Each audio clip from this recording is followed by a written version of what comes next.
Tonight, Malaysia records its highest daily death toll since the start of the pandemic, as the movement control order is extended. Coming to a mall near you, a single Trace Together check-in will soon be all that's needed. And these look pretty fly. Nike unveils its first hands-free slip-on sneakers. Question is, are they comfortable?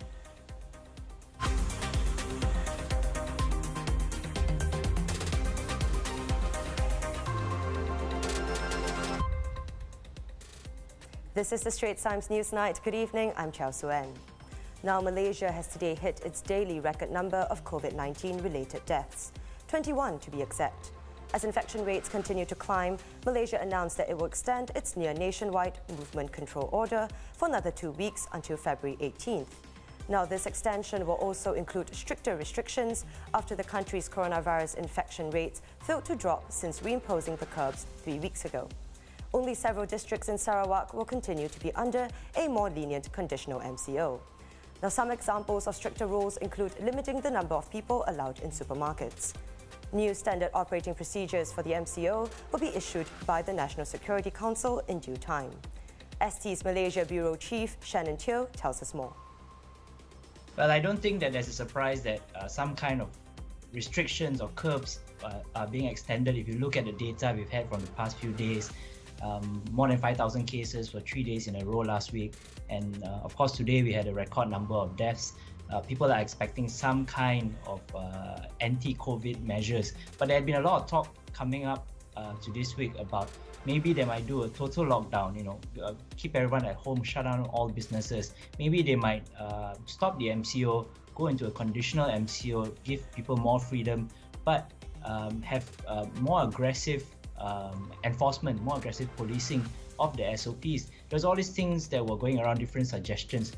But I think about as early as last Saturday, there was talk already that no matter what happens, we're going to see another 2 weeks.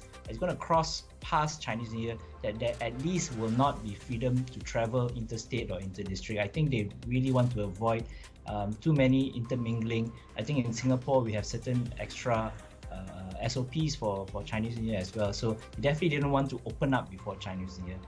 This was the talk coming out of government from even last weekend. So not a surprise, but the question remains, what exactly are the new SOPs? They're saying they want it to be tighter, they want it to be stricter. We won't find out today, maybe tomorrow, maybe by Thursday, because we have to find out by Thursday because they start on Friday. Here in Singapore, Parliament has been debating a proposed law that would restrict the use of contact tracing data by the police. Foreign Minister and Minister in charge of the Smart Nation Initiative, Vivian Balakrishnan, tabled the bill today, following recent public outcry over the use of Trace Together data by the police. Dr. Balakrishnan stressed the legislation is intended to remove any doubt about what personal contact tracing data can be used for. We acknowledge our error in not stating that data from Trace Together is not exempt from the Criminal Procedure Code. I take full responsibility for this mistake, and I deeply regret the consternation, the anxiety that was caused by my mistake. In Parliament last month, the Minister for Home Affairs and I stated that the use of Trace Together data in investigations or criminal proceedings would be restricted to serious offences. This bill before us gives legal force to these statements. Responding to Dr. Balakrishnan, Leader of Opposition Pritam Singh said the Workers' Party is prepared to support the proposed law. But he questioned the overall effectiveness of Trace Together as a contact tracing tool in solving crimes. It is therefore open to question whether the efficacy of Trace Together for contact tracing could be compromised because of the government's belated explanation on the use of Trace Together data for investigative purposes. To that end, I would like to inquire if the government is able to track the number of users of the Trace Together app who turn off their Bluetooth function after downloading the app, and separately, who turn it off after gaining entry to a building or premise. The answer to this question will determine whether Trace Together is working as intended or whether the government needs to comprehensively review the public buy-in and effectiveness of the Trace Together app and token. Meanwhile, it has emerged that police had requested for and was given access to Trace Together in a murder probe last May. The Straits Times understands that this was the Punggol Fields murder. However, Minister of State for Home Affairs Desmond Tan said investigators were not able to obtain any useful data as the app was not installed on the suspect's phone. Now, speaking of Trace Together, a one-time safe entry check-in will be all that is needed once the compulsory Trace Together only safe entry kicks in. In a written parliamentary reply today, it was clarified that once the system kicks in, the inconvenience of checking in and out with safe entry at different stores within a single shopping centre will be a thing of the past. There are, however, exceptions. Patrons will still need to check in at establishments where the transmission risk is deemed to be higher, such as at gyms or food and beverage outlets, as people are likely to be in close proximity for long periods of time. For the 7th consecutive year, Singapore was ranked first in the Gallup 2020 Global Law and Order Report, ahead of countries such as Iceland, Austria, Norway, and Switzerland. But despite the overall sense of security, several areas remain of concern. In 2020, there was an increase in the overall crime rate due to a rise in scam cases.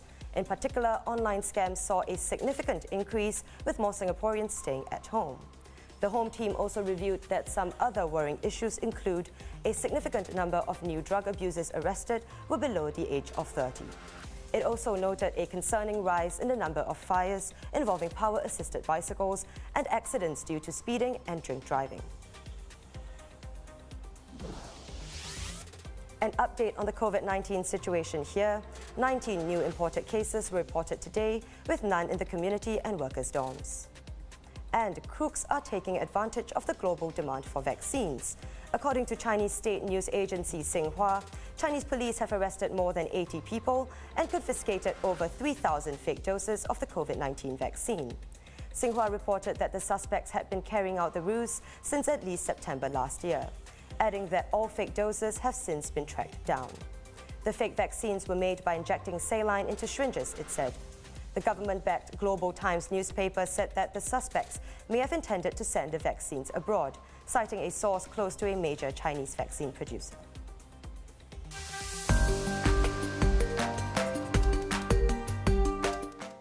Now let's take a look at what's been trending online today. Spotted making waves on social media today is an all-new fashion accessory. Hands-free sneakers sounds like something from a futuristic film, but sportswear brand Nike has made it a reality.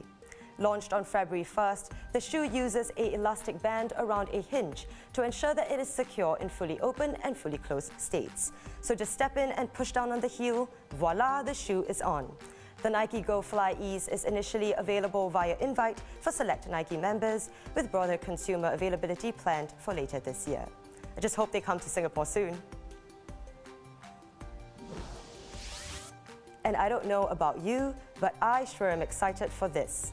Come February 23rd, Disney Plus will launch in Singapore, with over 650 films and 15,000 episodes of content from the Walt Disney Company's iconic brands. They include content from Disney, Marvel, Star Wars, Pixar, National Geographic, and Star. For $11.98 a month, subscribers here can tune into highly anticipated content that includes WandaVision, The Mandalorian, and Inside Pixar. Time to sit back, relax, and grab some popcorn.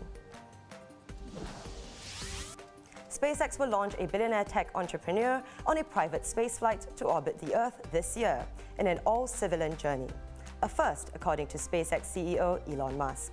The billionaire in question, 37-year-old Jared Isaacman, who's also an accomplished pilot, will command the four-person Inspiration 4 mission aboard a SpaceX Crew Dragon capsule.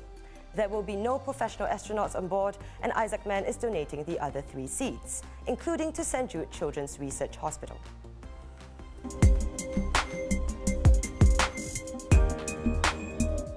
And in case you missed it, she was simply filming one of her usual dance videos when she unwittingly gained global fame. A physical education teacher filming an exercise routine in front of Myanmar's parliament accidentally captured the first moments of a dramatic coup in the background of her video. In the extraordinary footage in the capital, Naypyidaw, the woman appears to continue her workout as black SUVs drive up to a security checkpoint on the road leading to the Assembly of the Union complex behind her. She does not appear to know what is going on behind her. And that wraps up the Straits Times Newsnight. Do visit straitstimes.com to see more news and videos. You can also subscribe to our YouTube channel by hitting the button below. Have a great evening, and we'll see you tomorrow.